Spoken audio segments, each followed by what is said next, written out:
Whether you believe in climate change or not, and that's a kind of a hot topic, people understand that carbon future doesn't really make sense. It's the next big industrial revolution that's coming, is this entire shift on energy. Well, we are just so thrilled about being partnered with you. You know, people obviously think of batteries as something associated with electric vehicles, but they don't necessarily think of them as part of decarbonizing real estate. Can you explain to people why batteries are like a Rosetta Stone to decarbonizing the built environment and therefore the economy? Fossil fuels have been such an important part of our history and legacy. And as we see where renewable energies have been coming online slowly, we've reached a tipping point where it's not just a carbon-free way to generate electricity, but it's becoming the lowest cost way. Batteries are the way to stabilize supply and demand. Batteries are the great equalizer of all these different energy sources. They aggregate that energy, stabilize the economy of this energy. I read something one time, I really smiled about this, that oil was valuable when it was in the ground, but it was invaluable when the tanker was designed. You needed a way to store it and transport it. Well, batteries are a little bit like that for the electric power generation age.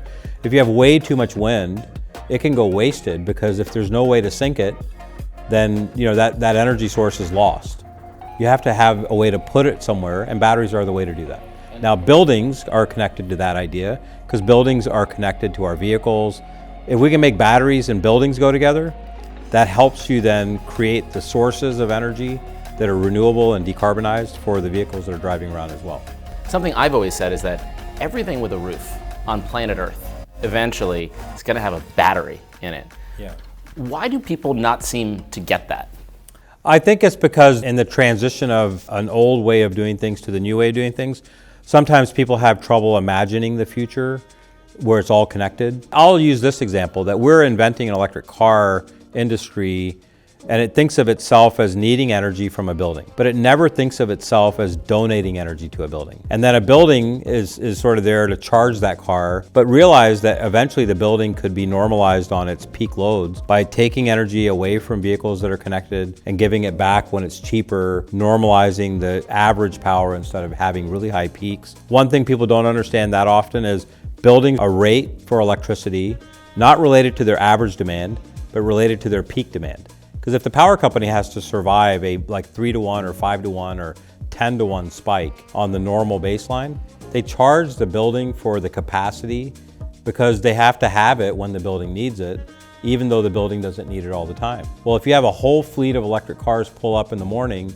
instead of just, in a way, dumbly just charging them right away, what you do is you go out and you poll the cars, because all the customers can decide which customers out there were willing to sell me electricity at some percentage limit, and then whenever I need it, I can go tap all those cars, get that energy in the building, and then give it back to the car when it's cheaper. What if I'm sitting at work and my car earns $5 for me every day?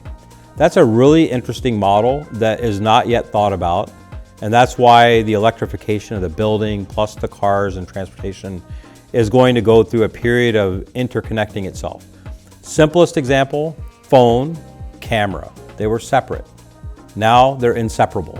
And so the same way buildings and cars are being independently optimized, in just 5 to 10 years, not that far in my opinion, they're going to be so inseparable that the buildings and cars and the electrification are all going to work together. How do you think that changes how real estate owners should conceptualize their business, not just as provisioning space, but as provisioning energy? The simplest statement is that a business can become a micro utility. The business, if it plans itself with a big enough roof, with solar plus storage, can be an asset to the whole community. Transportation topic that I'm really fascinated with is school buses.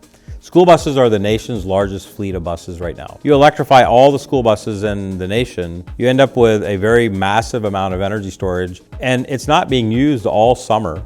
It's a great downtime period to leverage it against higher demand on air conditioning and topics like that. Where batteries and storage are going to get deployed in transportation, there are going to be such massive battery capacities tied to the grid. The grid will start leveraging the fact that that capacity is already there and it wants to be plugged in no matter where it is, meaning it's not just that you charge at home or at work, but you have both. I think this intelligence of moving energy is another topic, which is we need very intelligent software and hardware handshaking, and user settable parameters that give you the permissions you need to leverage all of that energy storage and generation together. And Fifthwall was so excited to lead your Series B. One of our co-investors was the government. That was part of obviously this huge mobilization of capital that we've seen with the IRA and the infrastructure bill. And how do you think about the public sector interconnectedness of what you're building? Well, public-private partnerships have been where the greatest infrastructure projects in the country that have ever been born, partially because if the public money doesn't get interested, then the rules, regulations, and the value chains don't get built. But this is now becoming a nationwide topic. We see that both state government and federal government are interested in 4 topics. First, everyone's become aware of supply chain. The second, supply chains can break like a pandemic happens, and so localizing makes sense for that reason. The third is around decarbonizing, but the last one's national security. And what I see in this country is that the policies are debated when it's just the first 3. But you flip that last one when it's like, okay, we're gonna move to a new source, then much more capital will flow. And then it flows not just faster, bipartisan support, irrespective of differences, the leaders in this country do unite when it's around a topic that's on national security. And I think that's what I'm seeing happen right now. IRA was always about that. Generate local supply chains, create jobs, but most importantly, secure our ability to participate in this energy transition. It sounds like batteries are now a chess piece Yeah. in kind of geopolitical supply chain. How do you think one will play into that over time? Yeah. I think, first of all, innovation in energy storage has been rooted in many countries, but the US has had a significant effort and hand in inventing the chemistries that are important to today's battery economy. But yet, we don't have the manufacturing infrastructure. We've never scaled the localization of supply chain. We've never looked at labor and the workforce as know-how. We've looked at it as like cost of like a product embedded topic that you could just move offshore if you needed to drive down that piece of the equation, but not that you were moving know-how offshore. But really manufacturing, especially in batteries, I use the example all the time, batteries are like baking bread. And I bake bread. Sometimes you put all the ingredients together and you get a terrible result and you're wondering, I thought I did it the same, but something was wrong. Now, it could have been one ingredient, it could have been 2 ingredients that interacted with each other, or you could have had something that failed in the process. Your temperature in your oven was wrong, or something was wrong. Batteries are like that. And actually manufacturing batteries at a lower and lower cost, getting supply chain, material processing, chemistry, the interaction of materials, all of that know-how, the moment you offshore that, you just lost your ability to learn and to keep up with the most advanced ways to progress the technology.